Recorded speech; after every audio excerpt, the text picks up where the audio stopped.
Hi, everybody. I think we're going to start at the very beginning. So, how did the two of you meet, and how did this collaboration come about? The very beginning. Well, I was born.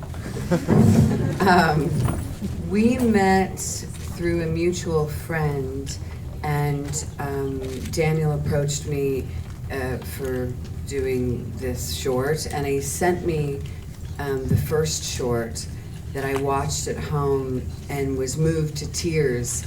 And that film had no dialogue, and it was just this archaeologist unearthing these relics.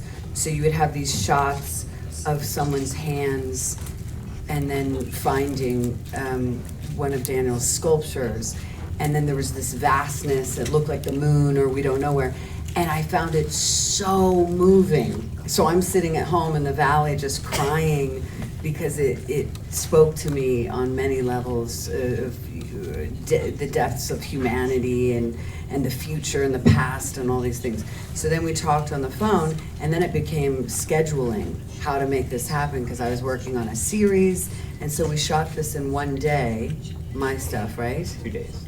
Was it 2 days? I don't even remember. So we shot it in 2 days, and yeah, it was really, really incredible that we shot in this building. Why did you pick Juliette? I mean, I've always admired her as an actress, and you know, for me, film was such a new thing, and my entrance into it was through a number of other people. So when I was introduced to her, I thought back to some of the roles that she had played before, especially some of the. She was in this amazing film called Strange Days, which is a Catherine Bigelow film, kind of science fiction world. And I believed that she could own this character once I met her. So this is the third part of the series. I think altogether there's going to be 9. Yeah. Are they going to live together, or are they going to live separately? Is it going to become a feature film in the end? So I'm not a director by training. I make paintings and sculpture. So this world is new to me as of 2 years ago.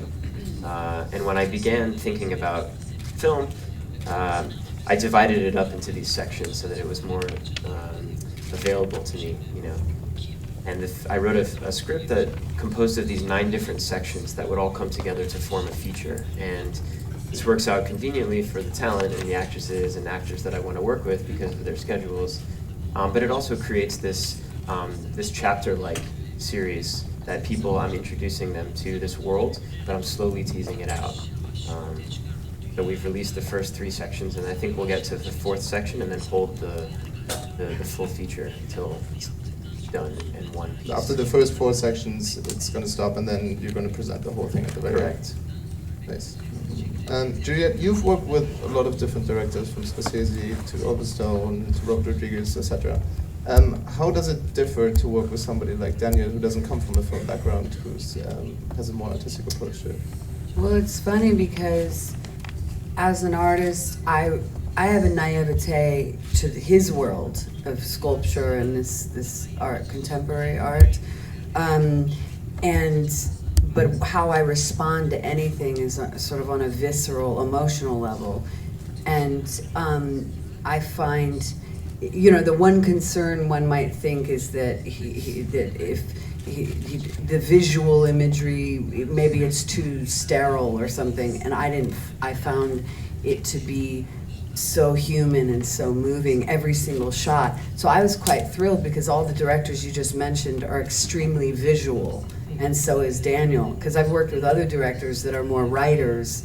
They're less known, and they shouldn't be making films. So for me, he should be making films because he has a strong visual sense, but as well as this connection to the human element and emotionality in a piece. And so when you mention a Scorsese or Woody Allen or Lasse Hallström or these people, they're all completely different, but there's something that links them, and that's that they can navigate their point of view to a crew, and they can also, they hire talent and they sort of let you do what you do, and they give you direction as they want, and he did all of those things, so I was quite happy. I was like, oh good, I'm working for my director. you know. So when we were filming, he was very much my director. Oh, and I was so thrilled with the writing, because the dialogue I had to speak really resonated with me and my own admiration for my own father, and so I like that storyline in the piece. How did this, the creative process look like in building a character like this? Is she involved to any part in, like, after you've written it, in creating like, once you know that she's going to play it? I just show up, I think, but go on. I mean, I'm sure that she spent her, time to build the character. This character, in some ways, is the main character of the film, even though the film is really about this kind of father-daughter relationship. So Juliet is the only actor in the film who comes back, actually, in other sections of the film. But, working as a director, each of these sections or each of these pieces of making a film, for me, feel like when I'm in the studio making a painting or a sculpture. So I treat each thing with great care. So I spent a lot of time with Juliet. We spent, 2 or 3 hours on the phone the night before, before the shoot, just going through everything and making her feel comfortable with this character and this idea. A lot of the elements of your artistic work, of your the relics that you produce, etc., are recurring in the film. Was this film also in a way there in order to show the world that these objects come from, in order to explain your art pieces a little bit better? I work in many different media, and film for me feels like the most complete world that I can make. When I show work in a gallery or a museum, I'm able to control the lighting and the way that people enter and things like that, but film is every single aspect of it I can control. And so I've given great care to selecting the props, the scenography, the lighting, all of these things. And so I've designed a lot of that myself. A lot of the things that she's holding, the sculpture of her father is a piece that I made as well as the architecture. The architecture in the film plays such a huge role in forming the world in which the characters can inhabit, which is this kind of future world that feels very familiar, very pedestrian in a way. It's not so far removed from now that it feels like we're in, a different universe. Is the most beautiful thing about the future maybe that we don't really know what it looks like? I mean, somebody in my studio likes to say that the best way to predict the future is to create it. You make your own future. And when I was looking to sort of fill out this world and have these things that were subtle cues about the future, I tried to not push things too far. So a lot of the devices and things that we use, it's not like some crazy, future Apple thing. It's a simple device. The device that she uses to talk to the owl is this kind of retro future object. I think the best thing about the future would be that we arrived, that we made it. Yeah, talking about making it, do you think that there's a chance that we don't up with the dystopian future? That we what? That we don't end up in a dystopia? It's interesting because there's been a lot of writing about this film has been about this idea about how the future is presented in film. And if you look at films from, the 60s and 70s, the future was always presented in a kind of beautiful way. We were going to arrive at this place and all of the world's problems were going to be solved. Sometime around the 70s, 80s, this dystopian idea came in, films like Blade Runner and that sort of universe. And that has become the prevailing narrative for a lot of films about the future now. And I don't think that this film really has that kind of dystopian quality. There's definitely something that has been changed in our world and has been altered, but people exist and they're still around. When did you start getting fascinated with the future from an artistic perspective? Do you remember, was there like some sort of event that triggered it? Well, I've been making these objects for the past number of years, which are sculptures of things that we all may have owned, usually technological things, cameras and phones, that have been reformed in ash. And this journey started on a trip that I made in Easter Island. This is a very isolated island in the South Pacific. And there were archaeologists there at the time who were excavating these statues that are thousands of years old. And they were excavating one that had been previously dug up about 100 years prior, and in the ground they found things that the previous archaeologists had left, measuring devices and all of this. And they treated them the same way that they were treating these 1,000-year-old sculptures, as information, you know. And that sort of break in time gave me this idea about creating a fictional archaeology. So taking objects from our time now and creating a sensation that they come from the future. So take your phone, imagine it was made out of ash, and it's like going into the future and being able to look at the objects from your own life as if you're viewing them 1,000 years from now. So how would you look at the objects that are depicted in the film? If you would be, let's say, 100 years in the future and you would find these kind of places, what would you think about our times these days? Well, I think if you notice my expression a lot of the time, there's a hopeful, there's a kindness in it, there's a comfort, a familiarity mixed with a slight melancholy, but the character has such a drive to, and an intention to keep going and to discover things, that there's just a combination of sentiment that's forward thinking and also like a warmth in some expressions, like when she sees her father's name on the plaque, or even when the owl. I think one of the biggest gifts a person can have is being mystified and curious. So I love this, that she's an explorer, you know, and I feel really connected to that. I mean, here in Istanbul, I'm an explorer. You know, in people's hearts and souls, I'm an explorer, and I'm curious, and there can be heartbreak in that, and there can be wonder and innocence in it. What excites you about the future? That it's full of potential. You know, it's a thing that is unknown, so it is naturally. It's like making anything. I'm a maker. I make things. I produce things, and I produce them not for my own enjoyment. You know, there are many artists who would make things and be in the studio, and it'd be fine. Nobody ever saw these works, and I'm not really that kind of artist. I enjoy this kind of idea that people interact with it, and because the future is kind of unmade, it feels like it has that same sort of potential that an artwork might have at the beginning of its making. So when you think about the future, do you think that in the same way that you have presented it to some extent here in this film, or is it completely different from it? This is just an artistic perspective on it. It's just a perspective on it. I mean, I certainly don't hope that the vision portrayed in the film is our future.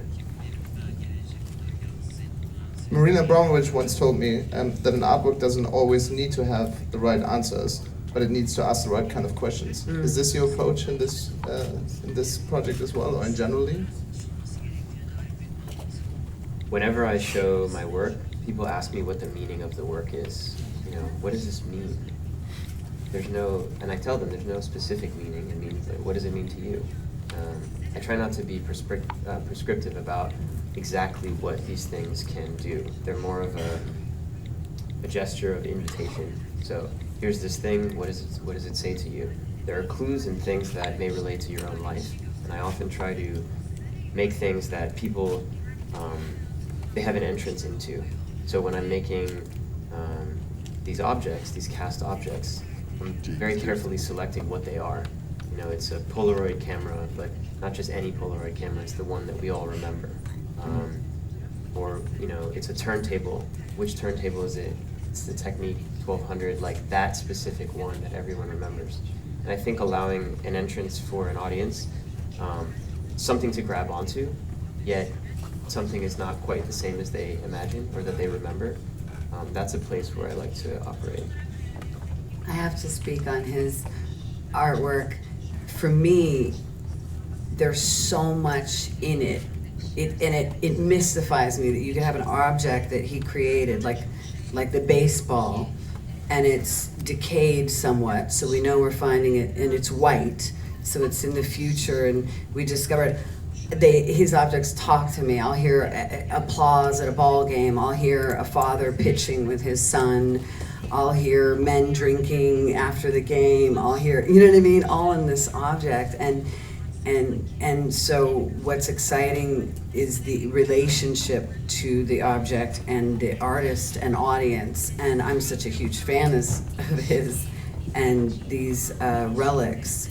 So I'm just floored by how evocative and visceral the reaction can be to something intellectually that's just, oh, you cast this and you put this together, but that it's so visual. So I like to be moved in a different medium, you know, because I come from what we all know I come from.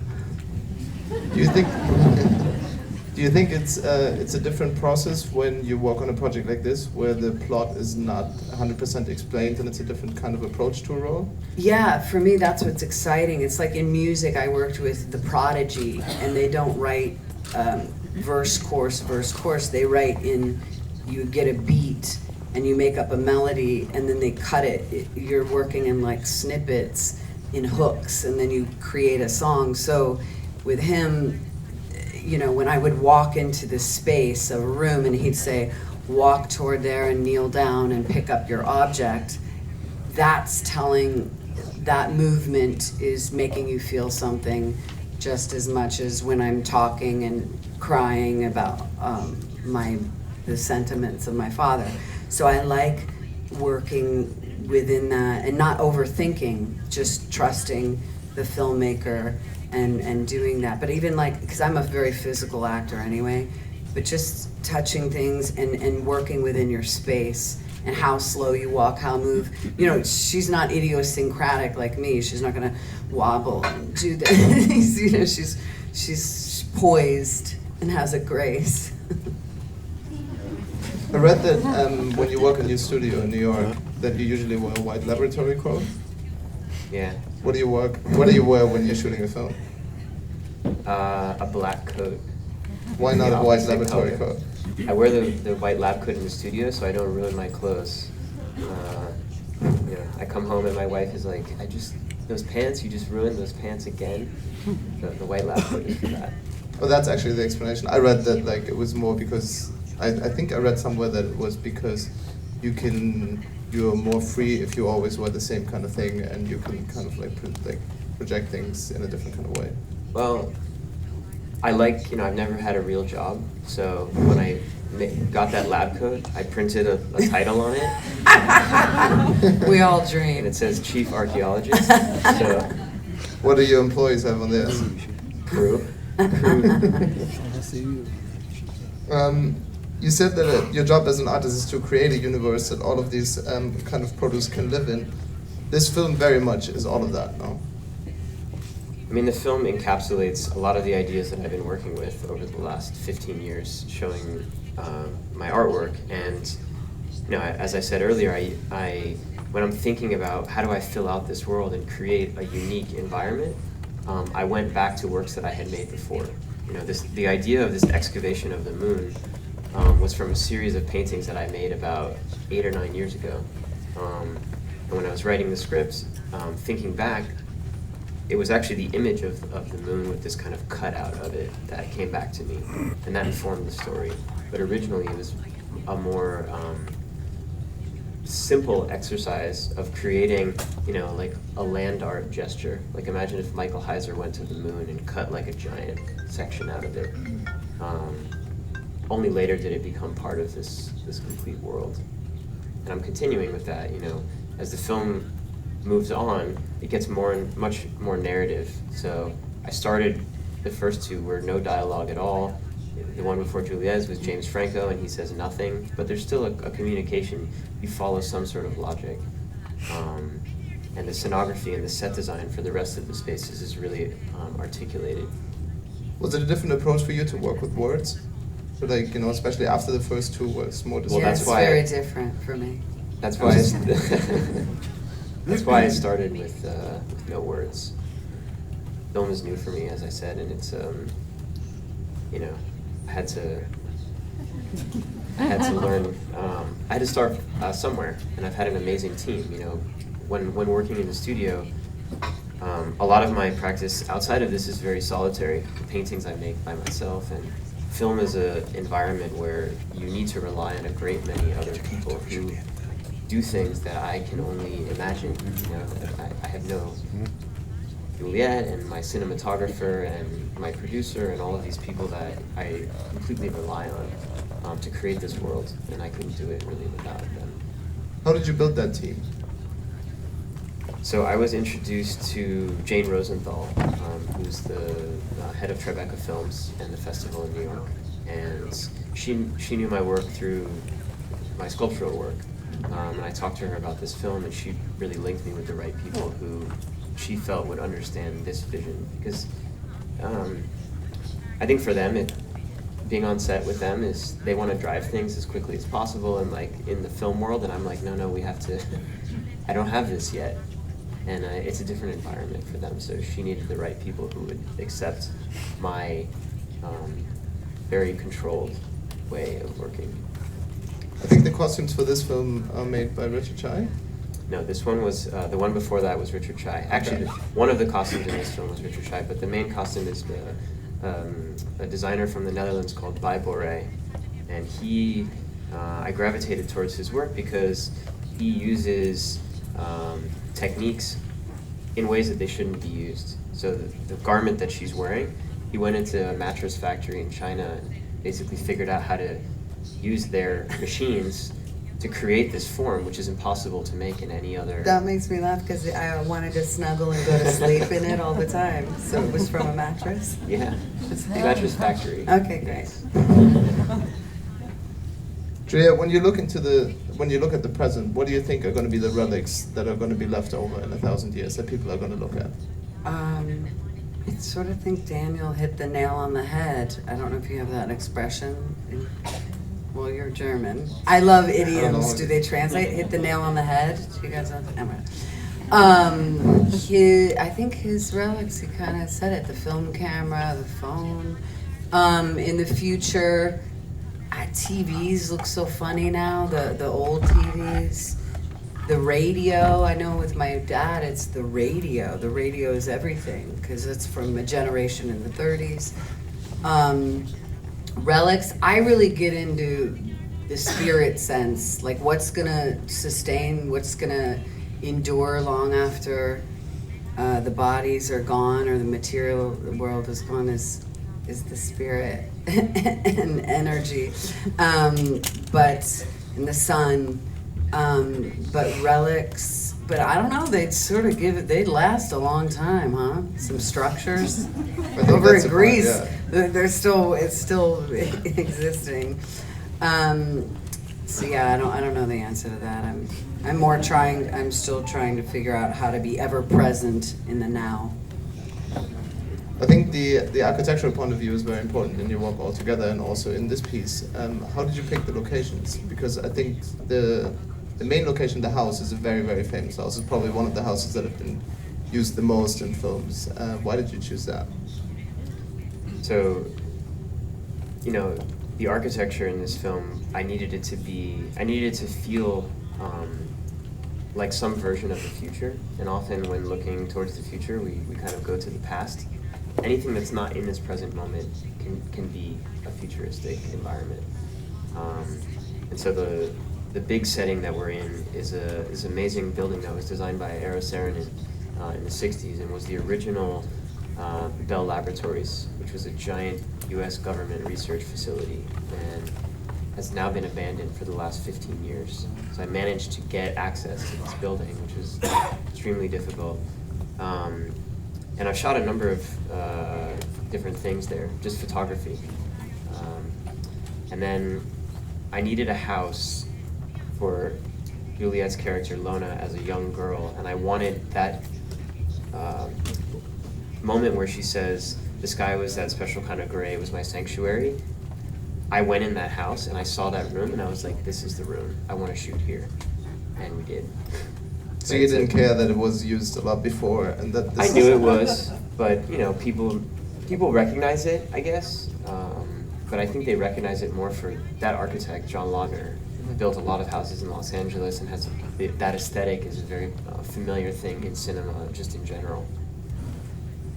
I think we're going to open the discussion to to you guys as well. So if there is any questions from your side, please just raise your hand. I think there's people that are going to be running around with a microphone. Maybe not. Perfect. There's a gentleman in the front in the middle.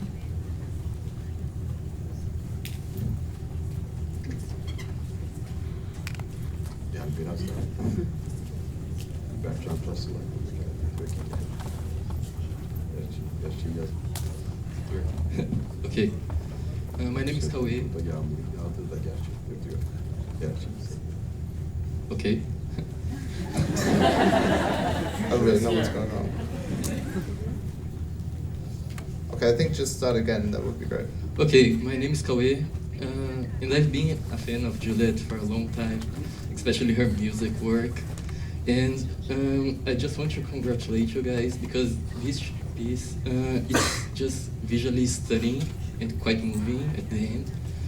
And I have a question, it's for Juliet, and I would like to know what's the biggest satisfaction you get in acting that you may not get while you are on the stage playing music and being yourself. When you're acting and just you get into a different character. The question was, what's the biggest what? Satisfaction. Satisfaction. Yes. It's so weird, acting or creativity, because there's a lot of frustration in it, which is part of the process. And what I mean by that is I always want, it's transformation. So I always want to become so completely the other person, but you're not ever going to escape yourself or your own sensibility. So I just try to inhabit another presence, but make it so simple, like breathing. So the satisfaction, because I'm perpetually dissatisfied, so let's see, what's the satisfaction? The satisfaction is the attempt, and sometimes you're so much in the moment. Like even in this, when I'm faced with an owl, and the owl flies, and the owl must sit here, and this is me, Juliet, next to an owl. I've never seen an owl in real life this close. So there's so many things going on, and then I'm also this archaeologist who accepts that there's these living animals in the environment, and so I just love the magic of creating an anomaly or these things that maybe wouldn't go together and make them feel as simple as breathing. That's satisfying to exist in that moment. Also, other film work I've done, we work very long hours usually. It's 14 to 16-hour days sometimes, and you could shoot one scene that's 2 minutes, sometimes for 3 days. So the challenge is how to make each moment like it's just the first moment, and there's something incredibly difficult but magical about that. And it's a metaphor for life, of trying to live and breathe in each moment too, for me. Thank you very much. Somebody else?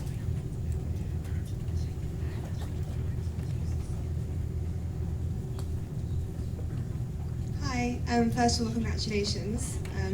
My name's Gu, I'm an architect in Istanbul, and your film was so overpowering and powerful to the senses, like both visually, musically, like the architecture and the symmetry in the visual shots I found so stark and strong. And it could be quite overwhelming for the viewer, with all these senses, being fed so, overwhelmingly. But there were also humorous parts in the film. I felt like, the dialogue with the owl was quite funny, and like the converses on the girls' feet, they were like brand spanking new with all this like modern technology everywhere. So I was wondering if humor was your kind of tool to make it more human and more like realistic and like maybe surrealistic world. Yeah, I mean, I try to fill out the world as complete as possible and as serious as we all want to be sometimes, humor is this amazing thing that it makes us human and is part of our experience. The humor also comes from my co-writer on the script is kind of a jokey guy. So he put in a lot of that stuff and I had to kind of like push it back. But the next film, Future Relic 4, is very humorous. That's the one with Ethan is in that good. one. Oh yeah, that's right. And I think that, you know, it's like making a complete world, trying to fill out this universe and make it not seem like only from one perspective. Thank you. I think there was somebody further up. Welcome to Istanbul. Thank you. We love the film. I think you really hammered the nail with casting her, for sure. Just a simple, it's an incredible film. Just a simple, everything is perfect, but just simple things that I really want to know. And then don't answer me like, you know, it's up to you what what you read. The donkey, the horse, and the owl. What do they really represent? I mean, you could choose many other animals. Why did you choose those three? I chose those three because we were talking earlier about going back to my own work to fill out this world. And a number of years ago, I worked on a series of paintings, which were these kind of natural landscapes with architectural structures in them. And they appeared like they floated in time, so that the structures look like they could be from now or from the past or the future. And somebody said to me at one point, why is there no people in any of your paintings? And I said, oh, because if you show a person in it, it immediately links that with a time period based on the way they're dressed or the way their hair is cut. But I could use animals in that to give it a kind of sense. And so I made a painting, a series of paintings. One of them has an owl, another one has a donkey, and another one has a horse. So I used those three characters, and it really comes from my past work. And also when I went to that site, I was talking before about choosing the house where Juliette's character walks out and she's talking about the purple sky. When I saw this building, I saw that image of the horse walking across there. Like that shot was, I got the horse there for that shot. Very like visual way of working. Thank you. I think there was somebody further up.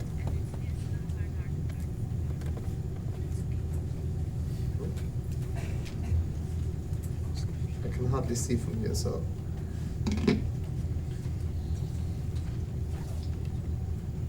No more questions? All right. Well, thank you very much. Thanks Thank for you. having us.